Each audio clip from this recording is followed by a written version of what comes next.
वाचन पाठ 3। नागरिक के कर्तव्य। गर्मी की छुट्टियां। हिंदी शिक्षिका मीना मैडम ने समुदाय भवन में 15 दिवसीय एक कार्य शिविर आयोजित किया है। कविता वाचन, कविता रचना, नाटक प्रदर्शन, संभाषण कौशल, टेराकोटा गुड़िया बनाना इत्यादि कार्यक्रम यहाँ आयोजित हैं। ಬೇಸಿಗೆ ರಜೆ. ಹಿಂದಿ ಶಿಕ್ಷಕಿಯಾದ ಮೀನಾ ಮೇಡಮ್ ಅವರು ಸಮುದಾಯ ಭವನದಲ್ಲಿ 15 ದಿನಗಳ ಒಂದು ಕಾರ್ಯಶಿಬಿರವನ್ನು ಆಯೋಜಿಸಿದ್ದಾರೆ. ಕವನ ವಾಚನ, ಕವನ ರಚನೆ, ನಾಟಕ ಪ್ರದರ್ಶನ, ಸಂಭಾಷಣೆಯ ಕೌಶಲ್ಯ, ಟೆರ್ರಾಕೋಟಾ ಗೊಂಬೆಗಳ ರಚನೆ ಇತ್ಯಾದಿ ಕಾರ್ಯಕ್ರಮಗಳನ್ನು ಇಲ್ಲಿ ಆಯೋಜಿಸಲಾಗಿದೆ. शुक्रवार का दिन आज का संभाषण कौशल विकसन है। इसमें भाग लेने के लिए छात्र बड़ी तत्परता से मीना मैडम की प्रतीक्षा में बैठे हैं। मीना मैडम आकर बोर्ड पर लिखती हैं संभाषण का विषय, नागरिकों के मूल कर्तव्य।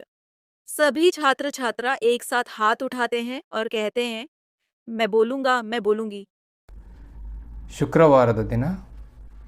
ಈ ದಿನದ ವಿಷಯ ಸಂಭಾಷಣೆಯ ಕೌಶಲ್ಯ ವಿಕಸನವಾಗಿದೆ. ಇದರಲ್ಲಿ ಭಾಗವಹಿಸಲು ವಿದ್ಯಾರ್ಥಿಗಳು ತುಂಬ ಕಾತರದಿಂದ ಮೀನಾ ಮೇಡಮ್ ಅವರನ್ನು ಎದುರು ನೋಡುತ್ತಾ ಕುಳಿತಿದ್ದಾರೆ. ಮೇಡಮ್ ಅವರು ಬಂದು ಬೋರ್ಡಿನ ಮೇಲೆ ಬರೆಯುತ್ತಾರೆ, ಸಂಭಾಷಣೆಯ ವಿಷಯ ನಾಗರಿಕರ ಮೂಲ ಕರ್ತವ್ಯಗಳು. ಎಲ್ಲ ವಿದ್ಯಾರ್ಥಿಗಳು ಮತ್ತು ವಿದ್ಯಾರ್ಥಿನಿಯರು ಒಂದೇ ಬಾರಿ ಕೈ ಎತ್ತುತ್ತಾರೆ ಮತ್ತು ಹೇಳುತ್ತಾರೆ, ನಾನು ಮಾತನಾಡುತ್ತೇನೆ ಎಂದು. मीना, ठहरो, एक एक करके मैं पूछूंगी, तब बताओ।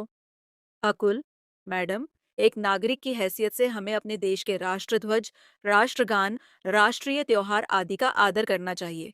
मीना, सही कहा। सलमा, अब तुम बताओ। ಮೀನಾ, ತಡೆಯಿರಿ, ಒಬ್ಬೊಬ್ಬರಾಗಿ ನಾನು ಕೇಳುತ್ತೇನೆ, ಆಗ ಹೇಳಿರಿ. ಅಕುಲ್, ಮೇಡಮ್, ಒಬ್ಬ ನಾಗರಿಕನಾಗಿ ನಾವು ನಮ್ಮ ದೇಶದ ರಾಷ್ಟ್ರಧ್ವಜ, ರಾಷ್ಟ್ರಗೀತೆ, ರಾಷ್ಟ್ರೀಯ ಹಬ್ಬ ಇತ್ಯಾದಿಗಳನ್ನು ಗೌರವಿಸಬೇಕು. ಮೀನಾ, ಸರಿಯಾಗಿ ಹೇಳಿದೆ. ಸಲ್ಮಾ, ಈಗ ನೀನು ಹೇಳು. सलमा, प्रकृति हमारी माता है, इसलिए हमें प्राकृतिक संसाधनों का अपव्यय करना नहीं चाहिए। अपने पर्यावरण को स्वच्छ रखना भी हमारा दायित्व है। ಸಲ್ಮಾ, ಪ್ರಕೃತಿ ನಮ್ಮ ತಾಯಿ, ಅದಕ್ಕಾಗಿ ನಾವು ಪ್ರಾಕೃತಿಕ ಸಂಪತ್ತನ್ನು ಅಪವ್ಯಯ ಮಾಡಬಾರದು. ನಮ್ಮ ಪರಿಸರವನ್ನು ಸ್ವಚ್ಛವಾಗಿ ಇಡುವುದು ಸಹ ನಮ್ಮ ಜವಾಬ್ದಾರಿಯಾಗಿದೆ. मीना, नीलिमा, तुम क्या कहना चाहती हो? नीलिमा, मैडम, देश के प्रति गौरव का भाव रखना एवं देश की एकता और अखंडता को कायम रखना हमारा कर्तव्य है। मीना, तुम्हारा विचार बिल्कुल सही है। अनवर, तुम कुछ कहने को उतावले दिख रहे हो। ಮೀನಾ, ನೀಲಿಮಾ, ನೀನು ಏನು ಹೇಳಬೇಕೆಂದಿರುವೆ? ನೀಲಿಮಾ, ಮೇಡಮ್, ದೇಶದ ಬಗ್ಗೆ ಗೌರವಯುತ ಭಾವನೆಯನ್ನು ಇಟ್ಟುಕೊಳ್ಳುವುದು ಮತ್ತು ದೇಶದ ಏಕತೆ ಮತ್ತು ಸಮಗ್ರತೆಯನ್ನು ಕಾಯ್ದುಕೊಳ್ಳುವುದು ನಮ್ಮ ಕರ್ತವ್ಯವಾಗಿದೆ. ಮೀನಾ, ನಿನ್ನ ವಿಚಾರ ಸರಿಯಾಗಿದೆ. ಅನ್ವರ್, ನೀನು ಏನನ್ನೋ ಹೇಳಲು ಕಾತರಿಸುತ್ತಿರುವಂತಿದೆ. अनवर, हाँ मैडम, मैं कहना चाहता हूँ कि समस्त देशवासियों के प्रति भाईचारे का भाव रखना और जाति, धर्म, भाषा, प्रदेश, वर्ग पर आधारित सभी भेदभावों से दूर रहना चाहिए। ಅನ್ವರ್, ಹೌದು ಮೇಡಮ್, ನಾನು ಏನನ್ನು ಹೇಳಲು ಬಯಸುತ್ತಿದ್ದೇನೆ ಎಂದರೆ ಸಮಸ್ತ ದೇಶವಾಸಿಗಳ ಬಗ್ಗೆ ಸಹೋದರತ್ವದ ಭಾವನೆಯನ್ನು ಹೊಂದಬೇಕು ಮತ್ತು ಜಾತಿ, ಧರ್ಮ, ಭಾಷೆ, ಪ್ರದೇಶ, ವರ್ಗ ಇತ್ಯಾದಿಗಳ ಮೇಲೆ ಆಧರಿಸಿದ ಎಲ್ಲ ಭೇದ ಭಾವಗಳನ್ನು ದೂರ ಮಾಡಬೇಕು. मीना, 100% सही बात अनवर। कोई और कुछ कहना चाहता है? ಮೀನಾ, 100ಕ್ಕೆ 100 ಸರಿಯಾದ ಮಾತು ಅನ್ವರ್. ಬೇರೆ ಯಾರಾದರೂ ಏನನ್ನಾದರೂ ಹೇಳಲು ಬಯಸುತ್ತೀರಾ? जॉर्ज, वैज्ञानिक दृष्टिकोण और सुधार की भावना का विकास करना भी नागरिक का कर्तव्य होता है ना मैडम? ಜಾರ್ಜ್, ವೈಜ್ಞಾನಿಕ ದೃಷ್ಟಿಕೋನ ಮತ್ತು ಸುಧಾರಣೆಯ ಭಾವನೆಯನ್ನು ವಿಕಸಿತಗೊಳಿಸಿಕೊಳ್ಳುವುದು ಸಹ ನಾಗರಿಕರ ಕರ್ತವ್ಯವಾಗಿದೆ, ಅಲ್ಲವೇ ಮೇಡಮ್? मीना, हाँ जॉर्ज, इतना ही नहीं, देश की रक्षा के लिए कटिबद्ध रहना, सार्वजनिक संपत्ति को सुरक्षित रखना, व्यक्तिगत और सामूहिक दृष्टि से देश के उत्कर्ष के लिए सतत प्रयत्नशील रहना इत्यादि भी हमारे कर्तव्य हैं।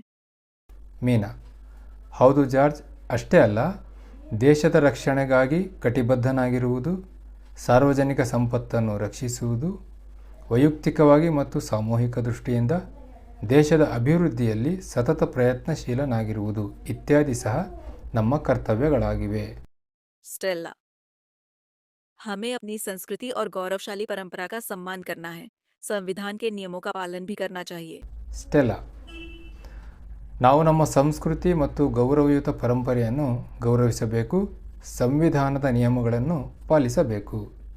बिंदु, धन्यवाद टीचर, आपने हमें इतना कुछ समझाया। ಬಿಂದು, ಧನ್ಯವಾದಗಳು ಟೀಚರ್, ತಾವು ನಮಗೆ ಎಷ್ಟೊಂದು ವಿಷಯಗಳನ್ನು ತಿಳಿಸಿದ್ದೀರಿ. मीना, आज के बच्चे कल के नागरिक हैं। विद्यार्थियों, आज से नहीं नहीं, अब से ही आप इन कर्तव्यों का पालन करना शुरू करो। इससे आपका हित तो होगा ही, देश का कल्याण भी होगा।